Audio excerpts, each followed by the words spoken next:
জনবাণীতে সংযুক্ত আছে লালমনিরহাট থেকে আমি মোহাম্মদ আমিনুল ইসলাম রকি। আমি এই মুহূর্তে দাঁড়িয়ে আছি তিস্তা চরের মাঝে। আপনারা জানেন যে জাগো ভাই তিস্তা বাঁচাই এই স্লোগানে কিন্তু লাখো মানুষ আজকে একত্রিত হয়ে গেছে। আজ বিকেলে কিন্তু জনাব মির্জা ফখরুলের বক্তব্যের মধ্য দিয়ে কিন্তু এই অনুষ্ঠানের উদ্বোধন হয়ে গেছে। আপনাদেরকে জানিয়ে রাখি তিস্তা ভাঙন রোধে ও মহাপরিকল্পনা বাস্তবায়নের জন্য কিন্তু এই মহাপরিকল্পনা কিন্তু এই ডাক দিয়েছে। আপনারা জানেন যে তিস্তার দুপারে যে মানুষ রয়েছে তারা কিন্তু বিগত সময় বিভিন্ন ধরনের আন্দোলন করেছিল, কিন্তু কখনো এই আন্দোলন থেকে তারা কোনো সুরাহা পায়নি।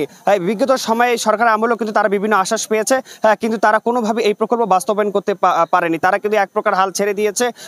পরবর্তীতে কিন্তু এই উত্তর জনপদের যে নেতা রয়েছেন রংপুর বিভাগীয় বিএনপির সাংগঠনিক সম্পাদক ও লালমনিরহাট জেলা বিএনপির সভাপতি অধ্যক্ষ আসাদুল হাবিব দুলু, তিনি কিন্তু পুনরায় আবারও এই স্বপ্নকে বাস্তবায়ন করার লক্ষ্যে কিন্তু মাঠে নেমেছে। আপনাদেরকে জানিয়ে রাখি এই তিস্তা বাস্তবায়ন হলে কিন্তু এই তিস্তা পারের মানুষের জীবনের মান বেড়ে যাবে। আমরা এই মুহূর্তে কথা বলবো বিএনপির অন্যতম লালমনিরহাট জেলার সদস্য জাহাঙ্গীর হোসেনের কাছে। আমরা তার কাছে জানতে চাবো আজকে এই প্রোগ্রাম আপনাদের কিভাবে বাস্তবায়ন হচ্ছে। আসলে আমরা লালমনিরহাট জেলা সহ 5 জেলার মানুষ আমরা 11টি স্পটে আমরা সমবেত হয়েছি। আমাদের এখানে লাখো জনতার ঢল নেমেছে। আমরা তিস্তা মহাপরিকল্পনা এই বাস্তবায়নের লক্ষ্যে আমাদের নেতা অধ্যক্ষ আসাদুল হাবিব দুলু মহোদয়ের ডাকে আমরা এখানে সমবেত হয়েছি।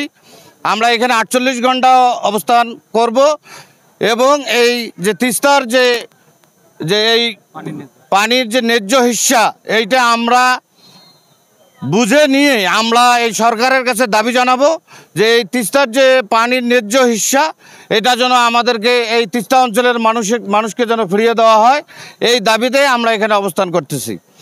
কিন্তু এর মাঝখানে আমরা দেখতে পেলাম যে গত 16 তারিখে মধ্যরাতে ভারত পরিকল্পিতভাবে গজলডোবার যে বাঁধ সে বাঁধগুলো গভীর রাতে ছেড়ে দিয়ে আমাদের এই আন্দোলনটাকে নস্যাৎ করার জন্য একটা চিন্তা ভাবনা করছে। কিন্তু আসলে আমাদের এই অঞ্চলের মানুষ আমরা এই আন্দোলনটাকে কখনোই আমরা ধূলিসাৎ হতে দেব না। আমরা এই আন্দোলনের ফসল আমরা ইনশাল্লাহ ঘরে নিয়ে ফিরবো ইনশাল্লাহ। দর্শকরা কথা বলছিলাম, এই মুহূর্তে আমরা আপনার সাথে কথা বলতে চাই। আপনি এই আন্দোলনকে কিভাবে দেখছেন? আসলে এটা এই আন্দোলন শুধু আমাদের প্রিয় নেতা অধ্যক্ষ আসাদুল হাবিব দুলু মহোদয়ের আন্দোলন নয়, এখানে কোটি জনতার আন্দোলন। এখানে তিস্তা পারের এই গাইবান্ধা, রংপুর, নীলফামারী, লালমনিরহাট যে কুড়িগ্রাম এই 5 জেলার যে নদী তীরবর্তী মানুষের, সাধারণ কৃষক, খেটে খাওয়া মানুষের যে বসবাসের জায়গা, এই তাদের যে এই দুর্দশা, এই যে বন্যায় যখন ভারত, আমাদের পার্শ্ববর্তী দেশ ভারত যখন পানি ছেড়ে দেয়, তখন যে মানুষ বানের পানিতে যখন ভেসে যায়, তাদের জমি এবং আবাদ সুবাদ যখন নষ্ট হয়ে যায়, এটা সকলের দাবি হিসাবে আমাদের প্রিয় নেতা অধ্যক্ষ আসাদুল হাবিব দুলু মহোদয় এই মহাপরিকল্পনা বাস্তবায়নের জন্য উদ্যোগ নিয়েছে। এবং এর সঙ্গে আজকের যে নদী পারের যে কোটি জনতা আছে, শুধু তারা, আমরা যে এখানে লাখো জনতা এসে এই 48 ঘন্টার অবস্থান কর্মসূচি পালন করছি তা নয়, তারা মা বোনেরা ঘরে থেকে বসে নামাজ কালাম পড়ছে, তারা দোয়া করতেছে এবং আমাদের এই 48 ঘন্টার এই প্রোগ্রাম এবং এই মেগা প্রকল্প যেন বাস্তবায়ন হয় এবং এই মহাপরিকল্পনা যেন বাস্তবায়ন হয়, তার জন্য তারা ঘরে বসেই দোয়া করতেছে আমাদের প্রিয় নেতার জন্য এবং এই জনগণের জন্য। ইনশাল্লাহ আমরা আশা করি তাদের দোয়া, এই কোটি জনতার যে মনে করেন যে আশা আকাঙ্ক্ষার প্রতীক, সেটা আমরা অবশ্যই বাস্তবায়ন করতে পারবো ইনশাল্লাহ, আপনাদের মাধ্যমে, আপনাদের এই প্রচারের মাধ্যমে। ধন্যবাদ। দর্শকরা কথা বলছিলাম, আমরা যেভাবে জানতে পারলাম যে এই তিস্তা পারের মানুষের কিন্তু এটি দুঃখ দশা। আপনাদেরকে জানিয়ে রাখি 130 কিলোমিটার জুড়ে কিন্তু এই আন্দোলন হচ্ছে। রংপুর বিভাগের 5টি জেলায় কিন্তু এই আন্দোলন একযোগে হচ্ছে, তারই কিন্তু একটি এখানে স্থান। আপনাদেরকে জানিয়ে রাখি বিভিন্ন প্রোগ্রামের মাধ্যমে কিন্তু এই আন্দোলনকে তুলে ধরা হবে। এটা কিন্তু 48 ঘন্টা ব্যাপী এই কর্মসূচি পালন করা হবে। কালকেও কিন্তু বিভিন্ন ধরনের প্রোগ্রাম রয়েছে, ঘুড়ি উড়ানো হবে, বিভিন্ন সাংস্কৃতিক অনুষ্ঠান হবে, নাট্য হবে। এর মাঝে কিন্তু বোঝানো হবে তিস্তা পাড়ের মানুষ কতটি দুঃখে থাকে। আপনাদেরকে জানিয়ে রাখি দর্শক, এই শুকনা মৌসুমে কিন্তু আমাদের এই তিস্তা পাড়ের মানুষ কিন্তু বন্যার সম্মুখীন হয়েছে।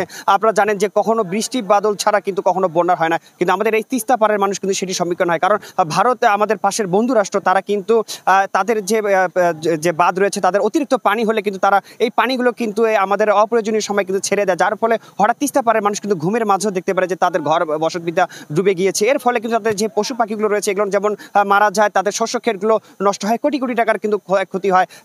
দেখা যায় যে তিস্তা পাড়ের যে মানুষরা রয়েছে তারা কিন্তু গৃহবন্দী হওয়ার পাশাপাশি কিন্তু বাপদাদার ভসক ভিটাগুলো হারিয়ে ফেলে। দর্শক আপনাদেরকে জানিয়ে রাখি, ভারত কিন্তু যখন আমাদের বাংলাদেশে যখন এই তিস্তা নদীতে পানির প্রয়োজন, খরার মৌসুম আবাদের করার প্রয়োজন হয়, তখন ভারতের কাছে পানি চেলে কিন্তু তারা এই পানিটি কিন্তু তারা দিয়ে সহযোগিতা করে না। দর্শক আপনাদেরকে জানিয়ে রাখি, বন্ধু রাষ্ট্র ভারত এইভাবেই এই তিস্তা কিন্তু দীর্ঘদিন থেকে কিন্তু এই বৈষম্য করে আসছে। এই বৈষম্যকে রুখতে কিন্তু এবার জনপদের এই সাধারণ জনপদের মানুষ যারা রয়েছে তারা কিন্তু জেগে উঠেছে। তাদের একটি দাবি, এই তিস্তা মহাপরিকল্পনা আমরা বাস্তবায়ন চাই। আমরা কোনো রিলিফ চাই না, কোনো স্লিপ চাই না। আমাদের এই মেগা প্রকল্প বাস্তবায়ন হলে এই দেশের উন্নয়ন হবে। আপনাদেরকে জানিয়ে রেখে তিস্তা খনন হলে কিন্তু পর্যাপ্ত পরিমাণ পানি কিন্তু এই তিস্তাবাসী পাবে। সেই ক্ষেত্রে কিন্তু এটি রাষ্ট্রীয় কাজেও ব্যবহার করা যাবে। এই তিস্তা যখন ভরপুর পানি থাকবে তখন কিন্তু এই তিস্তা পাড়ের মানুষ কিন্তু জেলে করে মাছ চাষ করেও কিন্তু তারা তাদের জীবিকা রক্ষা করতে পারবে। দর্শক আমরা এই 48 ঘন্টায় এখানে আপনাদের আপডেট খবর আপনাদেরকে জানিয়ে দেবো। সেই পর্যন্ত আপনারা ভালো থাকবেন, সুস্থ থাকবেন, নিরাপদে থাকবেন, দৈনিক জনবাণীর সাথে থাকবেন। আল্লাহ হাফেজ।